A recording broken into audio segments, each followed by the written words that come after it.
Welcome to Eat, Sleep, Wine, Repeat, a podcast for all you wine lovers who, if you're like me, just cannot get enough of the good stuff. I'm Yanina Dor, your host, brand ambassador, wine educator, and sommelier. So stick with me as we dive deeper into this ever-evolving, wonderful world of wine. And wherever you are listening to this, cheers to you. Hello, wine lovers, and welcome back to another episode. And today we are joined by the extraordinary Sera Crow, born and raised in Ukraine, now living in the UK. She is a doctor of chemistry turned wine communicator, educator, and WSET Diploma holder. And it's no surprise that she is here representing as a Ukrainian ambassador, sharing the unique flavors and the stories of her homeland. And so in this episode, we're going to uncover the fascinating world of Ukrainian wine. What makes it unique and worth discovering? We are going to go into detail on the two most famous crossings that Ukraine has developed. So that is a black grape called Odessa Black and a white grape called Sukholimanskyi. Then we'll also look at an indigenous white grape that dates back thousands of years called Telti-Kuruk. And alongside these grape varieties that are representing Ukraine right now, there's also Pinotage growing there. There's Albariño. In fact, there is also Aligoté, a grape variety from Burgundy that is best from a little village called Bouzeron, but not very well known. And I'm going to be tasting this specific grape variety on the podcast, made by an urban winery, a biodynamic winery in Ukraine. And so, of course, we will also be talking about the natural wine movement over there. And we'll be mentioning quite a few wineries in this episode, so you've got lots to look up and check out and investigate. But before we dive into the chat with Sera, I just want to take a moment to shout out to myself again. If you've been listening to me for a while, you have probably gathered that I breathe wine. Wine is life, right? And as someone who's passionate about this very special liquid, I adore bringing people together, creating wine events and tastings that are not just informative, but also super fun. So whether you're planning a party, a business team meeting that just needs to be a little less boring, or you're looking for an excuse to just gather friends, maybe even connect with your friends across the globe online and taste wine together, I can make this happen. And of course, there is always the classic wine tasting, but I love bringing out the hidden gems, maybe the Banadas of Argentina, the Pais of Chile, or the Bull's Blood of Hungary, or all wines poured in black cups to completely remove your ability to see the color or the intensity. And then, it will shock you how many red wines you think are whites and vice versa. And it just shifts the focus entirely to your other senses, which can lead to some surprising discoveries. Then again, if we're playing the senses game, drinking the same wine with different music can also be fascinating. So look, basically, contact me. Let's sort out your next tasting. Email me on Yanina, so Janina, Yanina at eatsleepwinerepeat.co.uk, or direct message me on Instagram at eatsleep_wine-repeat. Now let's get back to the episode and discover the incredible story of Ukrainian wine with Sera Crow. Obviously, you were born in Ukraine. It makes sense that you love Ukrainian wines, but has there been a moment that has really made you extra passionate about Ukrainian wines? Or did it just start from drinking on the dinner table with your family? Where does it all begin? That's interesting. I was always into wine. I really enjoyed it. I never thought too much about it in Ukraine in general from the Soviet Union times. When we were talking quality wine, we were talking Georgia. Even though now I think what is quality wine back in Russia, Georgian, is what we never will drink here in the UK because it's like sweetened stuff and everything. But when you were talking quality, you were talking Georgia, or you were talking sparkling wines and still wines from Crimea. So I guess particularly Ukrainian things started to happen when 2014 happened and when Crimea was taken. And we started to think what is happening now.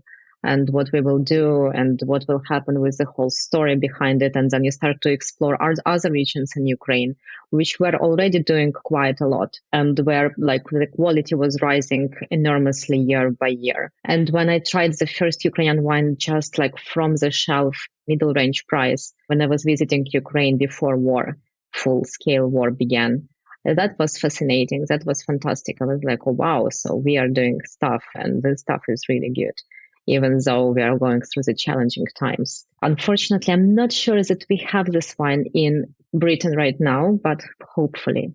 Which wine? It was one of Bordeaux blends. Okay. One of the Bordeaux blends that time, Cabernet Sauvignon heavy, in a very like playful way, not too complicated, not too advanced, not too easy, perfect drinking, crowd pleasing. That was fantastic for the price, quality, and like beautiful label. And this is what Ukrainian wines are particularly standing out, I guess, because like you can see that over 20 years, what you can do and how you can incorporate not only winemaking, but also get different artists to make your labels and bottle shapes and marketing. And that's incredible. I'm fascinatingly incredible. So obviously the negative of Russia occupying Crimea, what that did was the Ukrainians said, nope, we're not drinking any of that wine anymore. We need to focus on where are the best wine regions around in other areas of Ukraine and develop them further. Is that kind of what happened, that the real growth started from 2014? I would say that it was already happening, but in average consumer didn't know much about that. And I didn't live in Ukraine already at that time. So for me, it was already like a new whole story. But that's when you start to look at the labels and see the difference between Crimea and not Crimea. And you could not get Crimean wines. All the export was stopped immediately. Like you could not get any products from Crimea. It was even a point when the water system was closed and they were accusing us for doing this. So like Crimea was nearly separated from the water system, which was not from the Ukrainian side. But yes, so like getting wine out of there was absolutely impossible, like anything else basically. And again, like even from political point of view, so you have all this horrible occupation, but then you continue trade as normal, then it's like a bit like paying Russian duty. That's a bit like weird.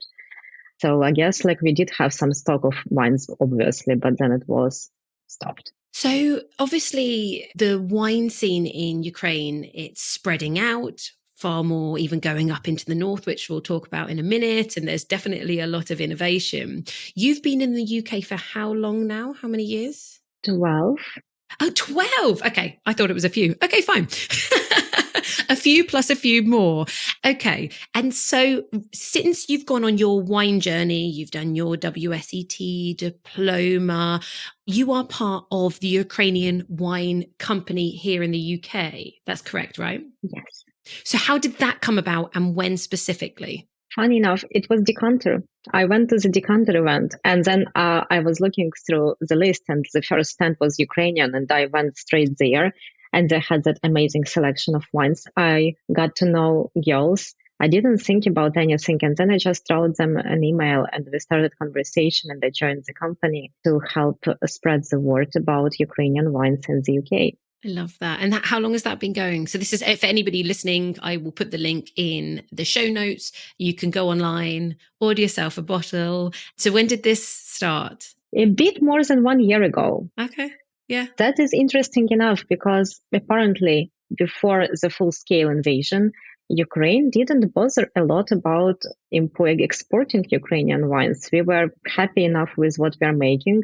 People were drinking a lot of wine in Ukraine, like high quality, fine wine, the stuff which we are working with now in the Ukrainian wine company. And we had connection, like we have open trade space with European Union. So it was just like, we have wine, we will start to export if we need to. It was going more like into Poland maybe and spreading about a little bit around European Union, but it was not the main focus and the main force of the whole trade system. And with the full-scale invasion, that what provoked everything, like if we don't tell about those wines to the world now, maybe we will not be able to tell anything at all later. And this is when it started enormously. And again, like luckily, like for us, and with a big, grateful, thankful, thanks to Britain, Britain opened the border for Ukrainians. So Ukrainian Wine Company is organized by both refugees and people like me who were living for some time in Ukraine. What is very unique about us is that the head of our company is the head also of the Ukrainian Fine Wine Association in Ukraine, founder of it, and she lives in Ukraine. She is visiting Great Britain, but she is based in Ukraine. So we are not like just importer. We are literally part of Ukrainian association based in the UK and sharing wines straight from the producer. I love that. So my question to you is, obviously I've got many listeners in the UK, but I do also have listeners in America and all over the world. And this is something that, you know, the people working within the associations have really tried everything. You guys were in Provines. If anyone who doesn't know this listening, this is one of the biggest trade fairs in the world. So you were there this year. So the presence of Ukrainian wine is growing. Are you aware of, are there similar companies like the Ukrainian Wine Company in the UK that are working in America or in Australia or in other places? Is there quite a few little networks going on? Yes, we have Wines of Ukraine, which is like our company as well, which is working in the European Union. We are going on the American market in the moment in the United States. And we even have representative in Tokyo in Japan. Oh my God, amazing. Who is working with Ukrainian wines. Okay, everyone. Right. Listen, I'm going to try and get as much of that information, everyone, and put it in the show notes. But I love that. I love the campaign as well that you guys have done in the UK, which is just one bottle. And, you know, and so it's one of these ideas that actually it's a wonderful way, if you enjoy wine, why not support those that are still producing wine in what is an incredibly challenging moment? You can drink something tasty and feel good about it. So everybody, just one bottle or two, whatever. Just one case is good enough as well. Okay. Just one case. Okay. So I think, you know, for those people who have never tried a Ukrainian wine, which, to be fair, is most, what do you think makes them the most unique?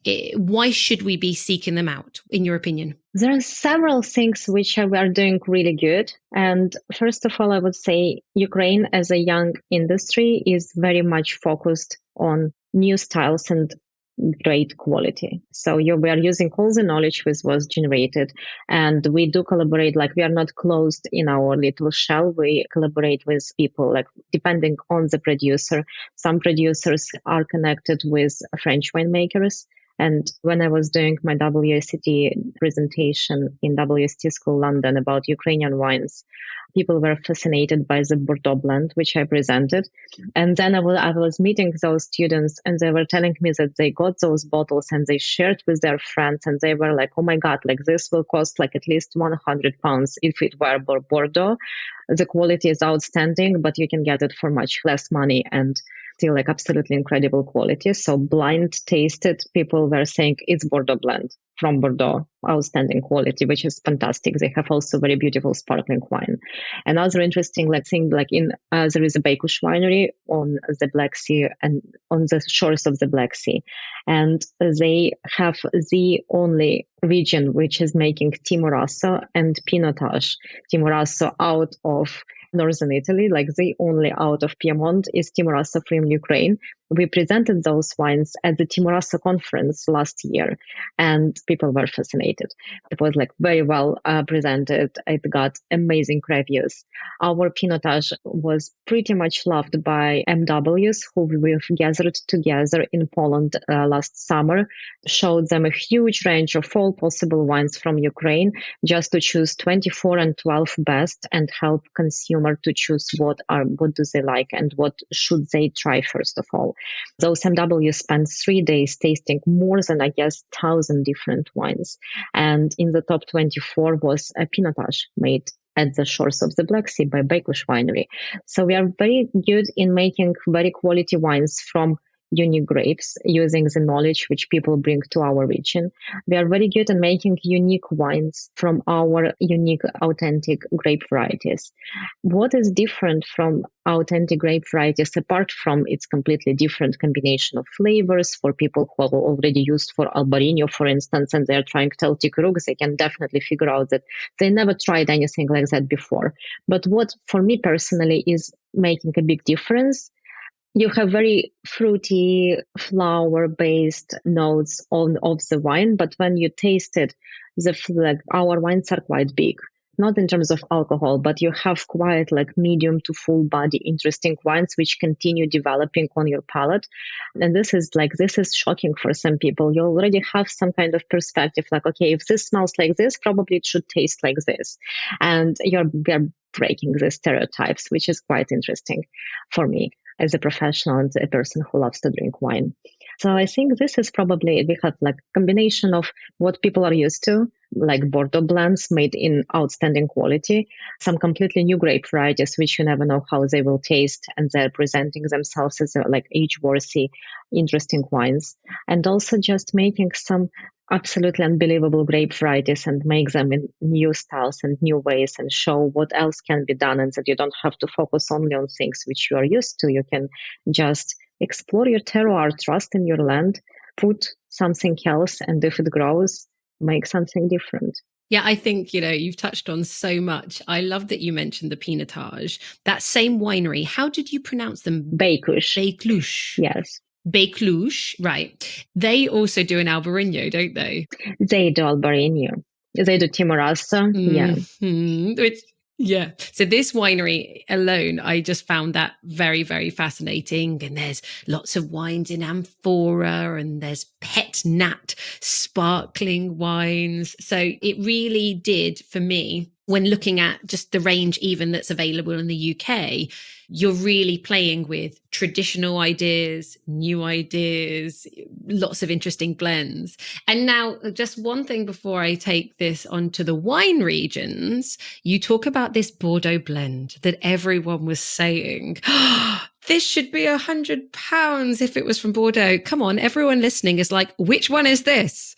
Which winery did this specific Bordeaux blend that went down so well? This is coming from Colonist. It's a family winery. It's also from Odessa region, but they're located a bit closer, to the western side of the Black Sea region. Okay. And they're very special family-owned wineries. They got their barrels from Bordeaux in France, but they also chose those barrels made in a traditional way of cooperage. So it's not just a cooperage using fire. They're using a special hot plates, and they're saying that when you warm up the wood before putting it into the barrel shape using those hot plates, you don't have the burning smells. You don't have the bitterness coming from the barrel. You just have this wholesomeness of the wood, warmth of the wood, and softening of the tannin. So they get their barrels from there. And they also, when they were establishing the winery, they had a French winemaker who came and helped them to assess the terroir, to play with the slopes, and to choose where to plant which grape variety. They're mostly based on Merlot, Cabernet Sauvignon, the Bordeaux blend, obviously, but they mostly growing probably these 3 or 4 grape varieties. They have Odessa Black, which is traditional in that region, Merlot, Cabernet Sauvignon, and Chardonnay. Several else grape varieties, but those, and they're making it in a beautiful traditional style, same as Champagne method, Blanc de Blanc. Okay. Right. Listen, the wine regions have to wait, because now you've mentioned Odessa Black. And from all of my research, if there is a flagship variety, this is it. And this is a crossing. This is a crossing between Cabernet Sauvignon and Aligoté Bouschet. Yeah. So this is only growing in Ukraine, right? Talk to me about this. I've never tasted it. I can only imagine that it has some sort of earthiness and structure from the Cabernet Sauvignon, and perhaps big, inky color from the Aligoté Bouschet. Yes, exactly. This is a crossing made in Ukrainian Institute. I would say that probably one of the things which was going pretty well in Soviet Union was science, just because it was usually safe. to do. So, like making biological crossings of different grape varieties was probably a bit safer even than teach kids in school, because who knows what you can say and how it will be interpreted and everything.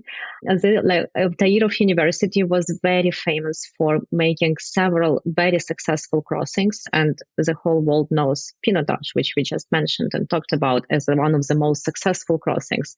In Ukraine, you can find even more examples, and I hope the word about it will spread. They made huge amount of different crossings, but now we are mostly focused on Odessa Black and Sukholimanskyi, which is a white grape variety. Odessa Black is Vitis vinifera, Alicante Bouschet, and Cabernet Sauvignon. It's called black because, as you said, it has like this inky color.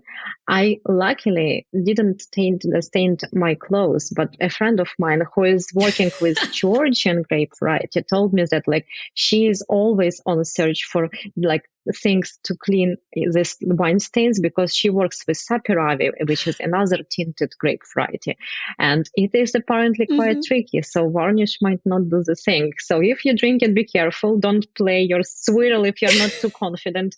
Don't start to experiment with Odessa Black and swirling. Be careful. Apart from that, it's a unique grape variety. It has when you pick it up smartly and you monitor nicely your phenolic ripeness and your acidity levels, it gives you this beautiful black currant, but like earthy black currant flavors. What we struggle with is to find that perfect position, because unfortunately Odessa Black can drop acidity quite quickly before you get it ripened. What we have now, like the best example we have now in the UK, is Odessa Black, which was aged in oak barrel, and it's 2019, and it is showing that you can not only make nice, useful, rich wines, which you should drink over like 3 years, not to age for too long. This is a good example that with like novel technologies, having a good lab in your winery, when you can manage your acidity and your phenolic ripeness yourself simultaneously day by day, if you focus on quality, if you hand pick, if you know your vineyard and you know how to pick, and maybe you will be even picking in several circles, for instance, you will start picking those grapes which are ready but leave others to ripen. And if you make it smartly, you can make very age-worthy wines. So now we have 2019, which is already 5 years. I tried it recently. You can easily leave it for another 5-ish. And we are still working. So we are still experimenting. We still continue to make finesse. It's interesting. You have you have this grape variety which can give you two completely different styles. And also with the rise of new style of red wines, when we want to drink it during the summer day, when we want them chilled, but it's not rosé, this can make a great wine as well, because of this like super rich and very deep black currant. And then you put it like nicely in the fridge and serve it at your 14 degrees, sipping it on your summer terrace. Unique, super interesting, exciting, and very fruity. Okay. I was lucky enough to be on a festival during one of the hottest days last summer. We didn't have much, but that day I was at the festival, and I was a bit worried because, like big red wines during like a 25, 27 in London can be a bit overwhelming. It was delivering incredibly. We chilled it slightly. People were happy, and it's my best.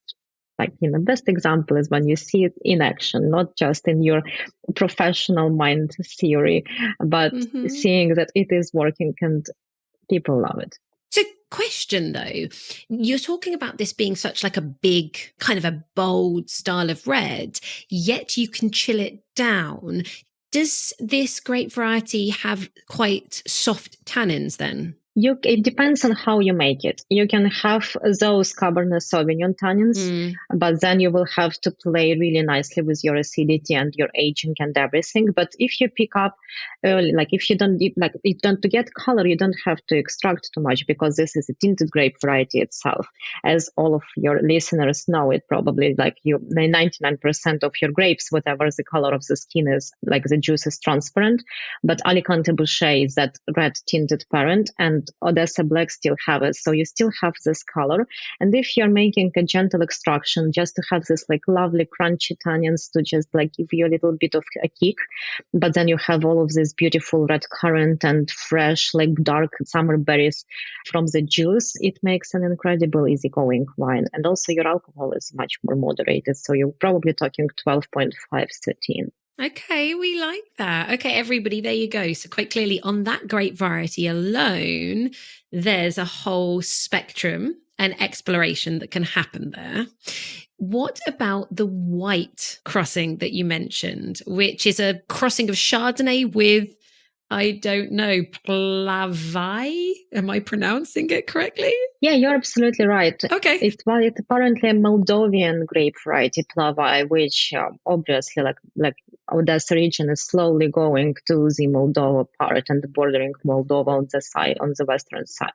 That one is quite interesting because that one, unlike Odessa Black, is a crossing which is benefiting from retaining acidity. So, but however hot it gets on the shores of the Black Sea, that grape variety will still have this nice freshness in it. And it's aging really lovely. It's again it also has muscat in its parentage, and you have this weight on your palate as well. And on the nose, you have this beautiful like summer flowers, a bit like like dark, like evening summer flowers. And you have loads of like ripe peaches and everything we like in late summer wines. But that one, if you leave it for a couple of years, it starts to develop very beautiful almondy and marzipan notes, and continue like the finish is much longer. Interesting grape variety with big potential. And again, it's not your light style and not even your Albariño style. This is like a medium to full body wine, even if in its use, with very ripe fruitiness and very like a nice like touch of tannins and muscat notes. But I think, is that then why they tend to be using this grape variety for a lot of orange wines? I think you're right. And in general, because we obviously have a big impact of Georgia on our winemaking. And like I talk about high quality Georgian wines, we love to use both Georgian grape varieties. This is probably another thing which I should have mentioned about Ukraine, that we have not only international and indigenous grape varieties, we love to use Georgian grape varieties, and Georgian winemakers usually love to visit Ukraine and have some fun as well. But we love skin contact. And again, talking about Ukraine as a young wine region and as a country which was for so long time under the pressure of Soviet Union, it's like jumping out. It's so full of life and eager to life that you can see how quickly trends are not only taking roots in the Ukrainian culture and the Ukrainian regions, but also are flourishing with all the innovations, and people want to experiment, people want to drink different wines, people want to drink natural wines, people want to try everything and to enjoy it. So skin contact and natural wines are extremely popular in Ukraine. You have bars dedicated only for those styles of wines. You have the whole natural wine movement there, and skin contact too. You will not struggle to try novel styles and something which is just growing in other parts of the world. In Ukraine, you already have it, not only on the level of in the menu from somewhere else, but in the menu from Ukraine. Well, now I'm glad that you mentioned natural wines. Why do you keep on making my job so easy? Look at me. I have a natural Ukrainian wine. And to be honest, as soon as this arrived and I looked at it, I was like, this is natural. There's two hippies on the front label. Yeah, it's a very beautiful label. It's got that cool wax top. And though, more excitingly, Aligoté grape variety. I was like, this is amazing. Many people who love wine don't even know what Aligoté is. And ironically, it's actually, well, it's not well known in Burgundy, but there's a lot of history in Burgundy. This is where Aligoté comes from. So I was fascinated that this grape variety is also growing in Ukraine. So tell me a little bit more about, this is by Biologist Craft Winery. So they're an urban winery, right? They're more, I would say first of all, they're one of the first biodynamic wineries in Ukraine. But what is even more interesting, they're from the region where I'm from. They're from Kiev region. And even when I tell my friends that we have this amazing wine from Kiev, they're like, no way, we're growing grapes in Kiev region. But, like you have stereotypes that for grapes, you need only hot countries and but with climate change. But those guys are amazing. And I think they did a great job to planting Aligoté because, again, we are in Ukraine. So in the center of the country and in Kiev, you have continental climate. And your winters are pretty cold. And those guys just assessed their terroir. You have a bit of chalk, you have limestone, you have this continental climate. What can you grow there? Let's play with Aligoté. And it worked out really well. And I think the interesting thing is, obviously, we will get to wine regions, everyone. I'm not sure when, but I guarantee you it might be in part 2. But nonetheless, hold the phone, it's coming. But typically, the wine regions were historically in the south, because the north, you got really, really kind of wet, cold, I don't know necessarily wet, but certainly cold winters. And it was just cold in general. And now with global warming and climate change, actually, there's a lot more vineyards, if I understand correctly, being planted in the north because the climate is actually better suited. Is that correct? That's interesting enough to say that I was shocked myself to learn more about Ukrainian winemaking history, because again, it was quite, I would not say necessarily prohibited, but definitely suppressed to even talk about Ukrainian wine. And Ukrainian wine was completely, like Ukrainian vineyards were completely put down, not in Crimea, but in other parts of Ukraine. But apparently, when we started to dig deeper and to get our history back and to go to the libraries, and the first Ukrainian history wine book was published recently and got the IWC award, we figured out that Ukrainian wine regions were not only on the shores of the Black Sea, which was quite obvious, and we found amphoras there and everything, but it most probably traditionally was also in the Transcarpathian and Carpathian region, because we found there the knives dated back to like 5th or 4th century before Christ. And those knives, of course, probably you did have some materials to make those knives there. But again, if you already found a knife, most probably your vines, at least some of them, were quite close there as well.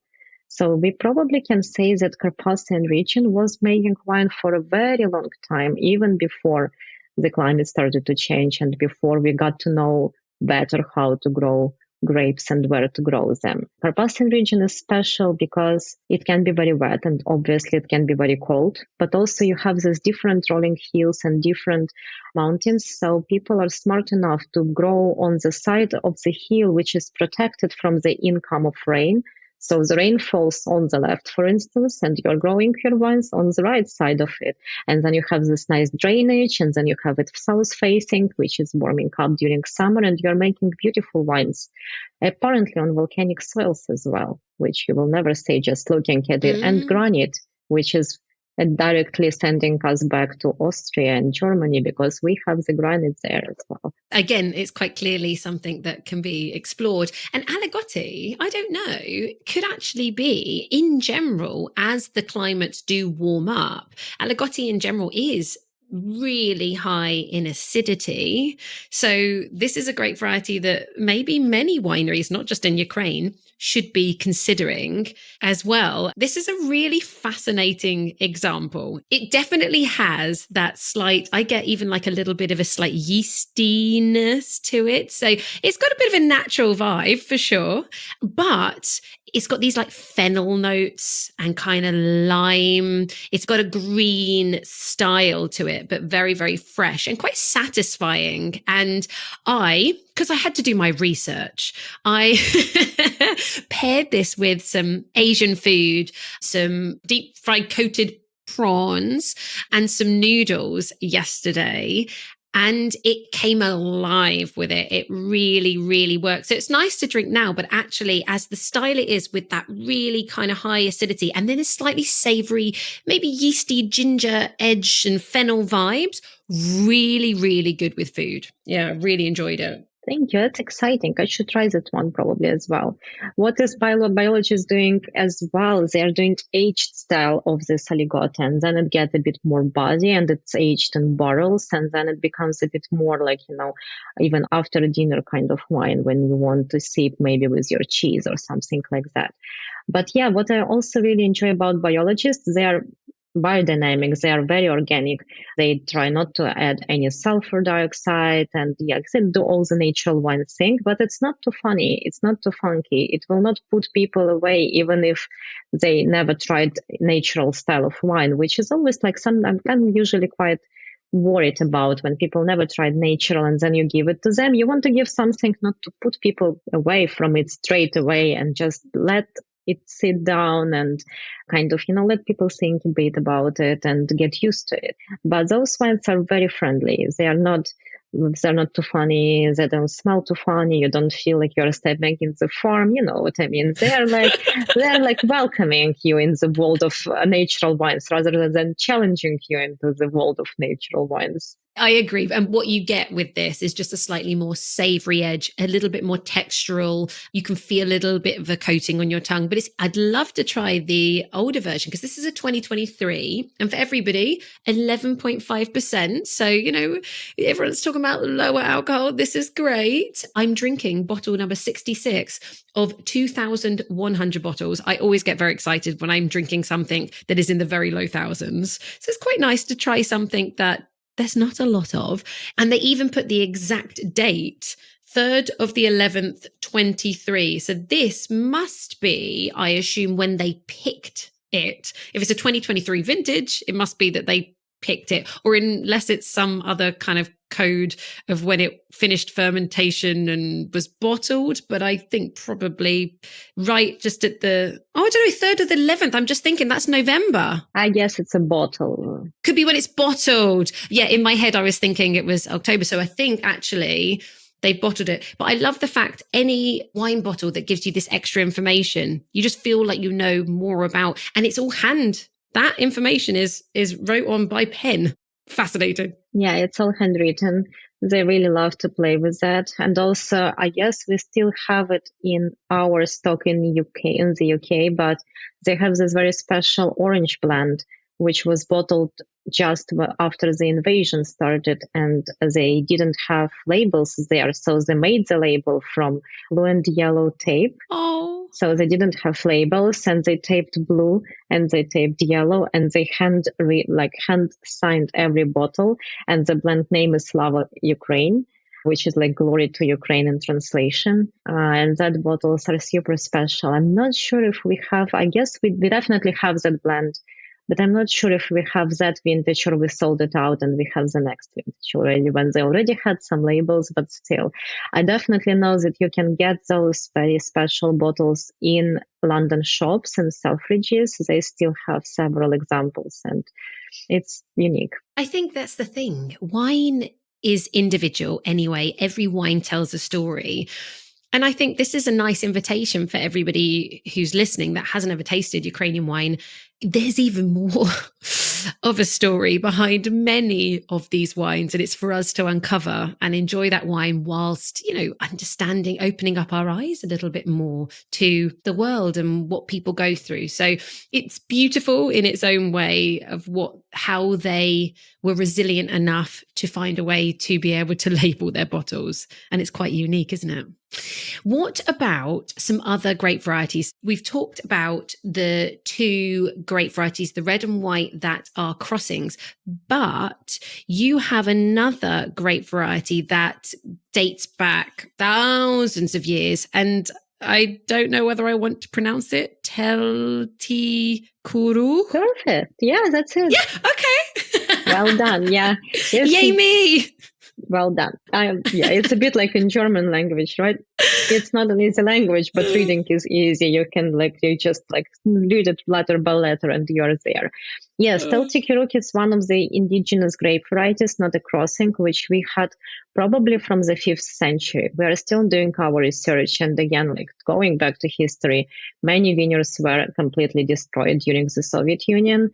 Now we are taking like it back and we research and we are doing biological and genetic research of those grape varieties. Most probably this one is dating 5th century AC, and it was probably brought by Turks.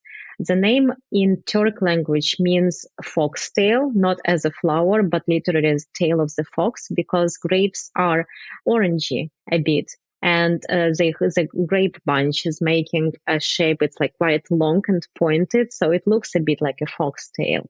Beautiful grape variety, which is quite praised by professionals, Jensen Robinson, and by our consumers as well. It is also aging quite well, as many of Ukrainian white grape varieties, developing beautiful notes of lemongrass and white blackberry, whatever weird it sounds, but we have this kind of grape, we have like this berries, which you cannot find we have white mulberry. I saw it in the UK only in dried form. Wow. But in Ukraine, you have it in a fresh form. And this is like very like nice, juicy and a bit like sweet, but not artificially sweet, like, like mouth-fully, like honey sweet fruit from Ukraine. It's beautiful grape variety. It's grown only at some parts of the Odessa region. Some of the best examples are from Bakush winery. But I heard that recently it was made into a sparkling wine, and it makes a very pretty sparkling wine. I'm very much looking forward to try it here in the UK, hopefully soon. We are very proud of that grape variety because, again, it shows our roots and our history of winemaking way back. You would even think about yourself and way back before Russia even appeared, which is quite important for us because my father was always saying that Russians will never love us because they took our history. And now, like, how can you love people from whom you took the history of? Because like Kiev Rus was a great country before Russia even existed. And that is when we started to drink, like we were already drinking wine. And this is what we now dig out in our history, that Ukrainian princes were drinking wine that time. One of my favorite stories is how it was happening when Turks came to our land, and they were kind of forcing Ukrainian princes on official events to drink horse milk, which it's very traditional for them, but absolutely not for us. And then we found that old historic piece, which was saying that when finally friendship was established, they were saying, okay, you now can drink what you are more used to, and we brought you wine. And they were bringing us wine that time and put like our wine on the table for us. I guess it might be Telti-Kuruk there at that time already. Beautiful grape variety. We are very proud of it. We work a lot with it right now. It retains acidity quite nicely, and because of its orange skins, I also have a feeling that it might make an interesting skin contact wine, though I haven't tried it before. But we again see like this variation of styles and how we try to explore the potential of each grape variety, especially those which are unique for us. Sparkling variation, still variation. It's not too easy to grow. Because the flowering set can be tricky, and also it's quite late ripening. And that time in Ukraine, you might already have quite some precipitation happening. And if you're not careful enough, you might end up with like mushy grapes, which you won't be able to make into wine. But in Odessa region, you have a lot of birds, so you should never worry too much that anything gets spoiled. Your budget might suffer a bit as a winemaker, but yeah, like you have to be smart with that. But when you pick it up, it creates very interesting wine with fresh fruit, deep flavor, great potential for aging. I love that. I think so. Realistically, have we touched on the three? I'd say, well, obviously Telti-Kuruk is actually really indigenous, and the other two are Ukraine's varieties, but crossings. Are these the three if somebody wanted to really try something from Ukraine rather than an international variety? I would say for now, yes. We also have Citronny Magarach, which is also a crossing and quite widely used for nice muscati wines. It also had muscat in its family. we are still playing around, so you might see something else. But again, in Ukraine, you would also see not indigenous, but grape varieties which are common for like Hungary, for instance, or Moldova, but are now cultivated in Ukraine and made in some very special wines like Chersegi or Orsay Oliver, which we have here in the UK. It's not Ukrainian grape variety per se, but it's like shared heritage, which is grown widely in Ukraine. But for now, I would say that those three, maybe like Citron and Magarach as well, are those grapes which you want to try if you want to try something completely autochthonic for the Ukraine. Okay, perfect. And to conclude on these grape varieties, everyone, go to my show notes and I will make sure that they are all spelt out for you so you know exactly which ones we've been talking about. Next week, we continue exploring Ukraine's fascinating wine scene, where I finally get around to asking about the vineyards' locations and us discussing the wine regions. We'll be talking about wines that are infused with botanicals, top wineries to visit when travel resumes, and the powerful stories these wines tell about the spirit of Ukraine. And now, as always, to finish off with a wine quote from Johann Wolfgang von Goethe, who was a renowned German writer and poet, and he said, "Wine rejoices the heart of man, and the joy is the mother of all virtues." So, no matter what you're going through this week, try to find those moments of joy. They are there if you look for them. And just remember, we're all stronger when we lean on each other and, well, especially sharing a beautiful glass of wine. Please do like the podcast, share this podcast with your wine-loving friends. And if you have 2 minutes, do leave a review, as it makes the podcast far more discoverable to others. I'm wishing you a very positive week ahead. And until next Monday, wine friends, cheers to you.